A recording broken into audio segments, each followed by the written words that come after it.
Hi guys, welcome back to the channel. दिन आज हम लोग सबसे कंट्रोवर्शियल टॉपिक में डिस्कस करने वाला है, जो कि स्टूडेंट्स को हमेशा प्लेग करता रहता है, डराता रहता है कि रिजल्ट आने के बाद भी क्या होगा। क्योंकि if you look at the previous year of CUET that was conducted last year, तो उसमें क्या हुआ था कि बहुत सारे लोगों को जब अपना रॉ स्कोर मिला था, दैट इज जो स्कोर कार्ड उनको जब एनटीए ने आंसर की रिलीज किया एंड देन उन्होंने उसके हिसाब से चेक करे आंसर्स, तो उसके बाद जब उन लोग को जो आंसर्स मिला उसके हिसाब से उनका स्कोर कुछ अलग था। बाद में जो फाइनल स्कोर कार्ड आया आफ्टर ऑल द रिविजन्स और द चैलेंजेस, जो भी लोगों ने क्वेश्चंस चैलेंज किए थे, एनटीए ने उसको फिक्स करा। उसके हिसाब से जो रिवाइज्ड आंसर की निकला, रिवाइज्ड आंसर की एज इन वो एनटीए के पास रहता है। मेन जो सोल्यूशंस रहते हैं वो एनटीए उसको फिर सॉल्व करने के बाद में एक मेन स्कोर कार्ड देता है तुमको, जहाँ पे तुम्हारा परसेंटाइल रहता है और तुम्हारा स्कोर रहता है, जो कि नॉर्मलाइज स्कोर रहता है। तो लोगों ने बहुत ज्यादा देखा कि for some people it increased from, you could say, a score of 160 and it increased to 190। And बहुत लोगों के लिए ऐसा भी सीन हुआ था कि they had a score of 190 plus and then it got decrease to 160 170 पर सब्जेक्ट, आई एम सेइंग। तो बहुत लोगों के टोटल में, if you look at in total, तो बहुत लोग ऐसे था जिनका 780 प्लस था एंड वो डिडक्ट होके 750 760 हो गया। So essentially if you look at it, जैसे cut off prediction, if you look at it, SRCC का last time cut off was 780 के अराउंड था। तो अब उसमें क्या हुआ, बहुत लोगों का they lost their chance to get to their dream college. Obviously commerce student का ड्रीम कॉलेज होता है Shri Ram college of commerce. So बहुत लोगों का ये प्रॉब्लम हो गया जस्ट बिकॉज ऑफ नॉर्मलाइजेशन। अब now that it is such a crucial subject और सब्जेक्ट मैटर, तो let us look at this in depth कि इसको कैसे डील करें, क्या है ये एग्जैक्टली, एंड आगे अपन लोग कैसे अपना बेस्ट इसके लिए कर सकते हैं, राइट? Okay, let's go. मैं अपना स्क्रीन शेयर करता हूँ and we'll get going. Okay, so as you can see my screen here, normalization, how it can make or break your CUET preparation. So let's go ahead. देखो, CUET is being introduced जो है, ठीक है। Normalisation जो है वो CUET exam में introduce किया गया है, ठीक है। अब नॉर्मलाइजेशन होता क्या है? Normalization is the process of converting values measured on different scales to a common scale. Simple में अगर मैं बताऊं, तो यू हैव मल्टीपल शिफ्ट्स। तुम जब सीयूईटी एग्जाम दे रहे हो, there is not just one single shift. सिर्फ एक दिन में नहीं हो रहा एग्जाम। जैसे नीट का एग्जाम होता है फॉर मेडिकल, नीट यूजी, सारा का सारा जो कैंडिडेट्स होते हैं वो ओएमआर शीट में एक ही बार में एग्जाम दे रहे होते हैं। That is not the case with CUET. Since CUET इतना बड़ा एग्जाम, ऑफ कोर्स नीट तो उससे भी बड़ा एग्जाम है, बट सीयूईटी में इतने मल्टीपल वैरायटी ऑफ सब्जेक्ट्स है। कोई कुछ और सब्जेक्ट दे रहा है, कोई कुछ और सब्जेक्ट दे रहा है, डिफरेंट स्ट्रीम्स है, उसमें भी डिफरेंट कॉम्बिनेशन है। You have the inclusion of general test as well. There are so many languages. So keeping all of that in mind, ये जो नॉर्मलाइजेशन है ये करना जरूरी है, because you need to conduct the exam in various different days, and उसमें भी different shift में करना पड़ता है, so that you can accommodate everyone and their subject preferences and choices. So उसके लिए नॉर्मलाइजेशन होता है। अब नॉर्मलाइजेशन क्या होता है? Basically you scale up and down the marks of the students based on the difficulty level of the set that they were giving, shift जो उनका था। अब इसमें क्या होता है, हो सकता है एक स्टूडेंट एक पर्टिकुलर शिफ्ट दे रहा है एंड वो बहुत इजी था, तो डिस्पाइट स्कोरिंग लेट से 180 या 190, उसका जो रैंक है वो उस पर्टिकुलर शिफ्ट में कम था। If that would be the case, तो फिर उसका जो परसेंटाइल है वो ड्रॉप हो जाएगा एंड उसका परसेंटाइल जो रहेगा उसके हिसाब से मार्क्स मिलेगा। चलो मैं एक एग्जांपल देता हूँ, ठीक है। लेट्स से किसी ने 99.7 परसेंटाइल लाया एंड वो paper, that particular shift was difficult, so उसका आर एस स्कोर 140 या 150, ठीक है। But since that shift was difficult, उसका रैंक बहुत अच्छा आया। सो रैंक से if you convert it into percentile, rank से परसेंटाइल करने का फॉर्मूला होता है, you can easily look it up, आराम से नेट में मिल जाता है। सो रैंक से जब उसने परसेंटाइल में कन्वर्ट करा एनटीए ने, तो एक पर्टिकुलर उनको परसेंटाइल मिल गया, लेट्स से 99.7। उसका raw score against that is 150, let's say. तो अब हर शिफ्ट में एक ना एक इंसान होगा जिसका 150 स्कोर रह चुका है। आई मीन जिसका 99.7 परसेंटाइल रह चुका है, नॉट 150। 150 अलग अलग हो सकता है, no issues. But in every shift you will find at least 1 person जिसका एक पर्टिकुलर परसेंटाइल रहेगा, 99.7 मान लो। तो सब शिफ्ट में वो कॉमन रहेगा। So what you need to do is 99.7 के जितने भी लोग हैं उनका रॉ स्कोर देखो, ठीक है। किसी का 150 होगा, इजी पेपर होगा, किसी का 180 होगा, किसी का इवन 190 भी हो सकता है। 99.7 is a very good percentile, तो 190 भी हो सकता है, 193 भी हो सकता है। So what you need to do is across all the shift, add all of them and उसका एवरेज लो divided by the number of people जिनका तुम, number of shifts actually. So जब तुम रिजल्ट उसका निकालोगे, यू विल गेट एन, एक average value मिलेगा। वो है तुम्हारा score for that particular percentile 99.7। तो इसको बोलते हैं तुम्हारा नॉर्मलाइज स्कोर।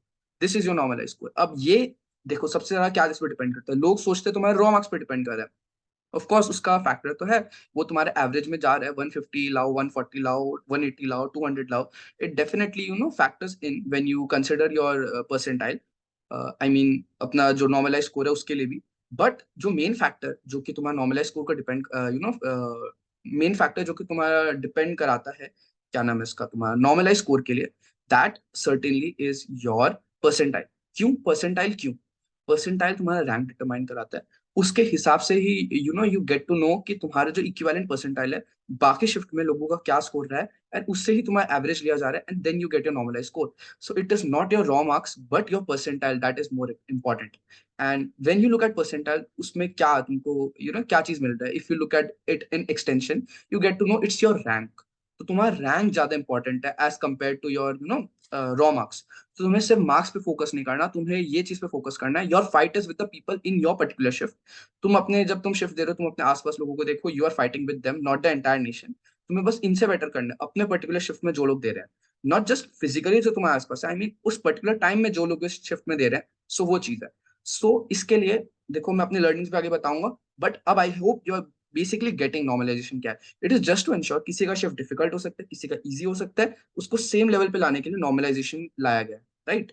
सो चलो आगे देखते हैं नॉर्मलाइजेशन सीयूटी में नेसेसरी क्यों है।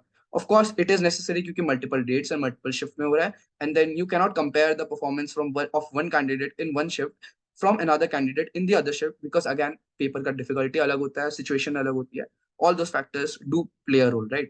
इसलिए नॉर्मलाइजेशन होता है, and that actually is fair, 100% fair। ठीक है। सो इक्वी परसेंटाइल मेथड यूज होता है, ठीक है। Equi percentile method basically percentile का एक तरीका है जहाँ पे जो इंडिपेंडेंट सेशंस है ना, उसको ढंग से निकालने के लिए, तो of course we need not go to the एकदम इन डेप्थ, बिकॉज तुम्हें इसका स्टोरी समझना है इन द सेंस कि इसको हम लोग कैसे अप्लाई कर सकते हैं, right. But basically just so you know, हम लोग इक्वी परसेंटाइल मेथड यूज करते हैं ये नॉर्मलाइजेशन कैलकुलेशन करने के लिए। अगर तुम्हें एग्जांपल देना तो you can see if a candidate scores 80% in one session and another candidate scores 80% in a different session, their percentile rank will be the same. इसमें चीज ये है, इधर पे परसेंटेज तुम नहीं देखोगे, परसेंटाइल देखोगे। So what it means is that maybe two people are scoring 80 percentile अलग अलग शिफ्ट में क्यों ना हो, सो उनका जो स्कोर है उसका एवरेज लिया जाएगा, and then each of them will get, मान लो दो ही शिफ्ट हुए, ठीक है, जस्ट दो शिफ्ट हुए, एक इंसान का 80 परसेंटाइल है at a score of let say 180, और दूसरा का 80 परसेंटाइल है एट अ स्कोर ऑफ 160। तो दोनों का एवरेज लिया जाएगा एंड यू गेट 170, एंड वो होगा दोनों का normalize. So when they look at the score card they will get 170 each, मतलब दोनों को 170 मिलता होगा क्योंकि दोनों का 80 परसेंटाइल है अपने अपने रेस्पेक्टिव शिफ्ट्स में। So that is how you actually look at it, ठीक है। सो अब तुम्हें इसको अपने बेनिफिट के लिए कैसे यूज करना है, इसका मेन चीज ये है, you have to target to get 100 percentile is in as many subjects as possible. क्यों? बिकॉज वेन यू स्कोर थोड़ा भी परसेंटाइल तुम अपना कम करते हो, I give an example again इसमें आगे में, बट अगर तुम्हारा percent you even make one slight mistake, जो नॉर्मलाइजेशन का प्रोसीजर है, मे बी तुम्हारा पेपर इजी हो तो तुम्हारा स्कोर और ज्यादा कम हो जाएगा, राइट। हो सकता है तुम्हारा पेपर बहुत हार्ड था, तुमने ही सिर्फ 194 लाया, उससे ज्यादा किसी ने नहीं लाया, तब तो 100% होगा, then your score will increase. But most likely ऐसा नहीं होगा कि कोई पर्टिकुलर शिफ्ट में ऐसा हो कि किसी का भी 200 नहीं आया। इन एवरी सिनेरियो शिफ्ट में कोई ना कोई तो रहेगा जिसका 200 आ रहा होगा। मैथ्स के लिए सिनेरियो अलग है, फिजिक्स केमिस्ट्री के लिए अलग है, but if you look at in general जो सब्जेक्ट्स है, बीट ह्यूमैनिटीज का सब्जेक्ट, कॉमर्स का subject, be it languages, English, general test में ऑब्वियसली 300 नहीं आता, बट 280 के पास आसपास स्कोर ऐसा आ जाता है। सो अब जब ऐसा स्कोर रहता है तो तुमको अपने बेनिफिट में ये यूज करना है, try to get as many 200 out of 200 as possible. उससे क्या होगा, तुम जैसे let's say if you are a commerce student, तुम अपने इकोनॉमिक्स में, बिजनेस स्टडीज में, अकाउंटेंसी में, इंग्लिश में, इनमें तुम 200 ला सकते हो डायरेक्टली। अगर तुम 200 लाओगे तुम्हें 100 परसेंटाइल मिलेगा।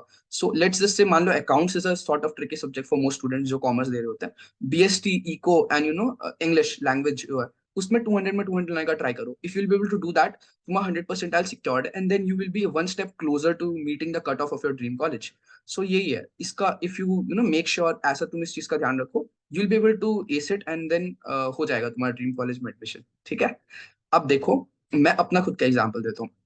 मैं हूँ, मतलब obviously national topper, you might know me, I am Ayushman Batra, national topper for the CUET exam 2022। सो उसमें मेरा पर्टिकुलरली स्कोर ये रहा था, I score 100 percentile in 5 subjects. Accountancy नहीं था वो, ठीक है, English, mathematics, entrepreneurship, business studies, economics, ठीक है। बाकी दो सब्जेक्ट में मेरे 100 परसेंटाइल नहीं आए थे। एक था जनरल टेस्ट जिसमें 99.8 आया था, अकाउंटेंसी जिसमें 99.2 आया था। अब मैं तुम लोग को अपना रॉ स्कोर बताता हूँ अकाउंटेंसी का। मेन फैक्टर तुम अकाउंटेंसी में देख सकते हो, ठीक है। अकाउंटेंसी में मेरा रॉ स्कोर था 194, ठीक है, जो एक्चुअली मेरे बस एक मिस्टेक हुआ था तो 194 था। बट मेरा जो नॉर्मलाइज स्कोर था वो मेरा आ गया 190। क्यों? क्योंकि मेरा पेपर रिलेटिवली इजी था एंड ज्यादा लोगों के 200 आए थे, तो मेरा रैंक कम हो गया।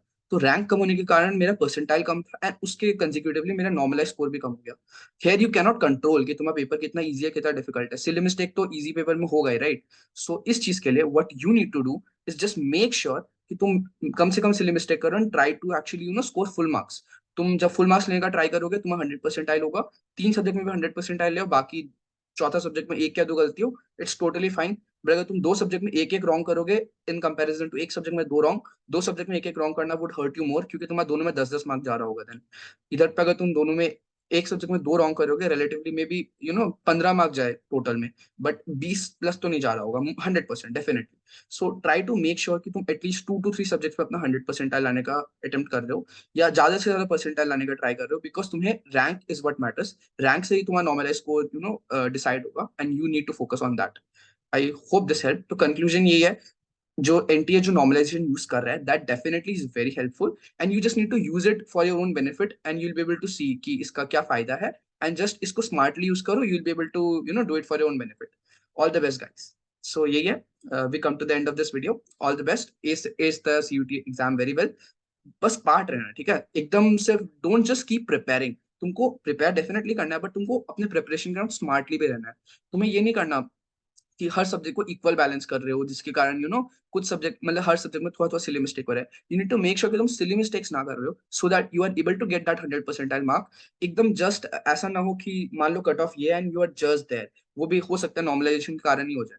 इसीलिए try to get full marks, ठीक है, and you will be able to do it, just be a little bit diligent with your preparation, हो जाएगा, ठीक है।